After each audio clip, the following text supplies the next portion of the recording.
So it's better to know first of all what chords you've actually got available to you on your instrument, and if you don't know that already, I'll put a link below to a video that will show you how to figure that out. Otherwise, just for the purpose of this video, you can also just find a group of 3 notes that sound nice together. Not into that one.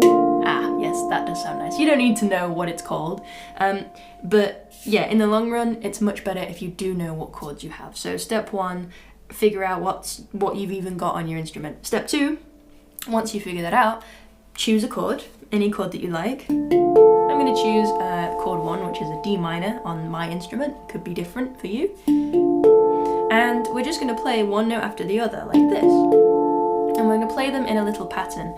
And these kinds of patterns you'll start to hear are really common in meditative playing, if you've seen those like 1 hour long meditation videos or whatever, as well as jam sessions, improvisations. When you see 2 people playing together, you often see somebody holding a little groovy chord arpeggio type thing. So an arpeggio is when you play a chord one note after the other like this. And that's what we're going to do today, and we're going to play it in a group of 3. 1, 2, 3. Then a group of 2.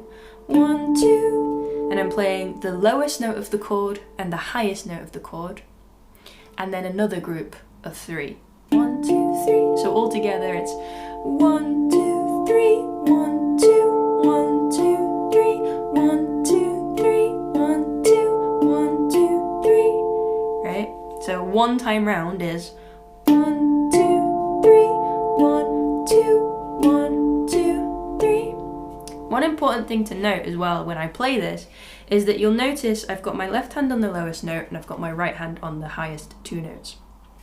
Yours, it might look different for you depending on what feels comfortable, but the most important thing is whichever hand is playing 2 notes, that rather than playing with 1 finger and moving across like this, that you actually play with the thumb and either your pointer or your middle or your ring, whatever feels good. And instead of moving, you're just rotating. Because this is going to make things so much easier for you in the long run. It takes away a lot of unnecessary movement and energy. You just rotate between those 2 notes. But make sure you get enough of that tap and bounce so that it doesn't sweep, right? So this pattern then is 1, 2, 3, 1, 2, 1, 2, 3, 1, 2, 3, 1, 2, 1, 2, again, 1, 2, 3, 1, 2, 1, 2, 3, 1, 2, 3, 1. And you can play this on any chord you like. So I encourage you to move it around and see what feels comfortable for you.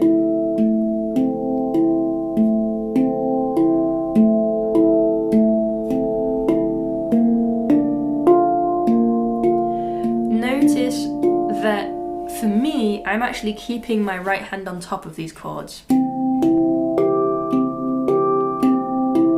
The reason I'm doing that is A, because I'm lazy and it means that I don't have to switch roles. So if suddenly down here I decided that my left hand was playing 2 notes of the chord and my right hand only playing 1, then it feels completely different.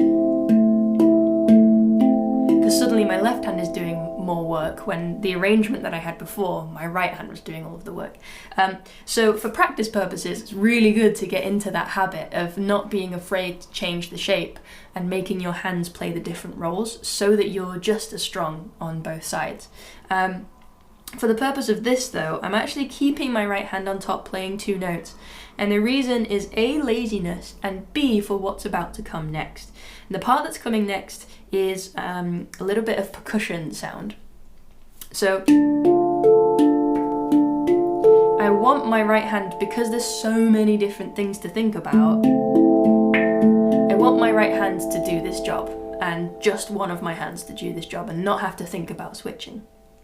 So the movement, the pattern that I'm making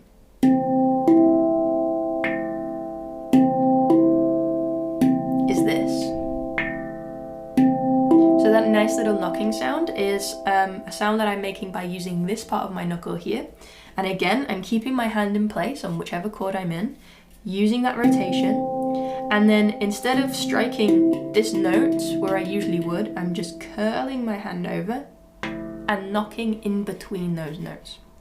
So instead of playing 1, 2, 3, 1, 2, 1, 2, 3, 1, 2, 3, 1, 2, that 2 in that group of 2, the 2 becomes a knock, right? So where I had this, now I have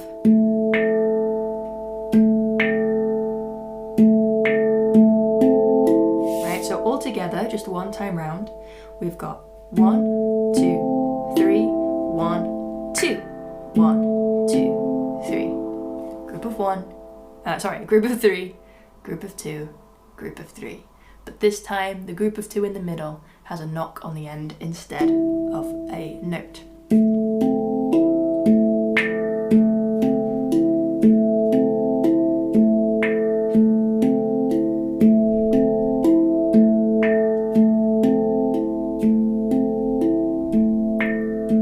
And this is going to make you sound like you know what you're doing really quickly.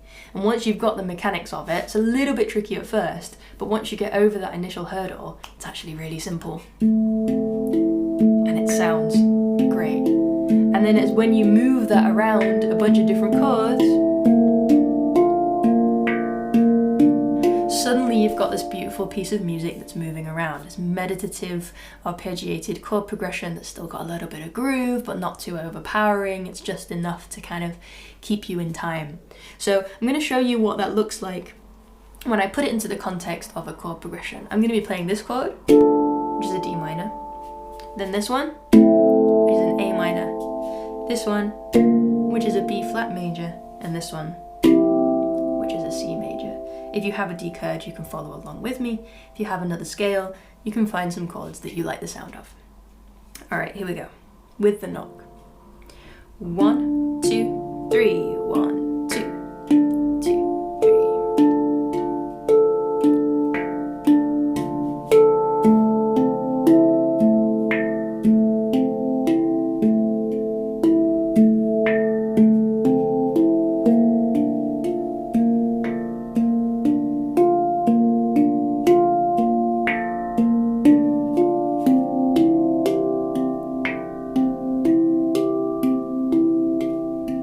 Without the knock, back to the beginning.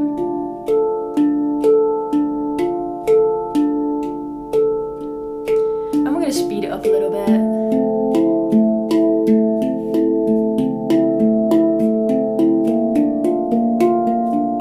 Now it really starts to sound like something. Ready with the knock. There's the groove.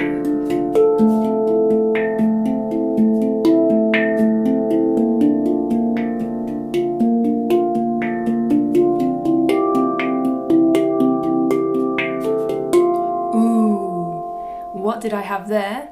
I had a bridge between the two chords. Just by playing a couple of different high notes instead of the notes that are within the chord, suddenly we've got some hints at melody without having to actually be super specific about what melody we're creating.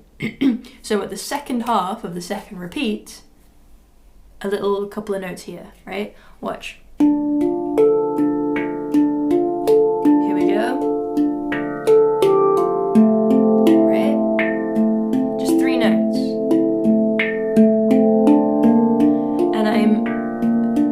Melody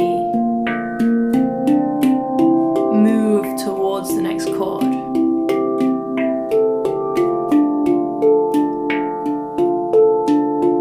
Ready? 1, 2, 3.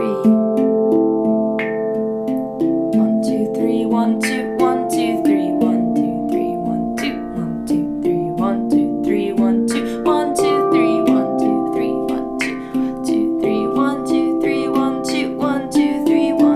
1, 2, 1, 2, 3, 1, 2, 3, 1, 2, 1, 2, 3, 1, 2, 3, 1, 1, 2, 3, 1, 2, 3, 1, 2, 1, 2, 3, 3, 1, 2, 1, 2, 3. I'm getting distracted now.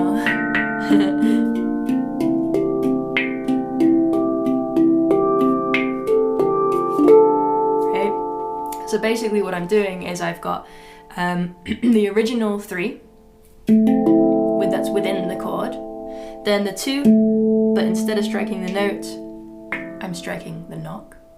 And then the final 1, 2, 3, instead of limiting myself to the chord, I'm just moving around the instrument in the direction of whichever chord is coming next, so that it feels like I'm purposefully creating that movement to move on to the next thing. And from there, you can just go and go and go and go, and you've got this framework that you can improvise within forever. And it's very meditative, it's very simple. If you occasionally swap the chords around, move into a different progression or whatever, have some breaks, right, before you come back into the arpeggio like this. Right, within the same framework, you can start to create a lot of variety and make it really interesting while still keeping it super chill. And suddenly you've got a beautiful meditative little patch of music just by playing the same arpeggio, putting a knock in the center to give it some rhythm. That's the secret sauce there. And then having a little bit of freedom and a little bit of creativity in those in-between spaces to bridge those chords together. So have fun with that one, get creative with it. And if you're interested in exploring some more set patterns for meditative playing, then I recommend you check out this video next. Otherwise, I will see you again very soon.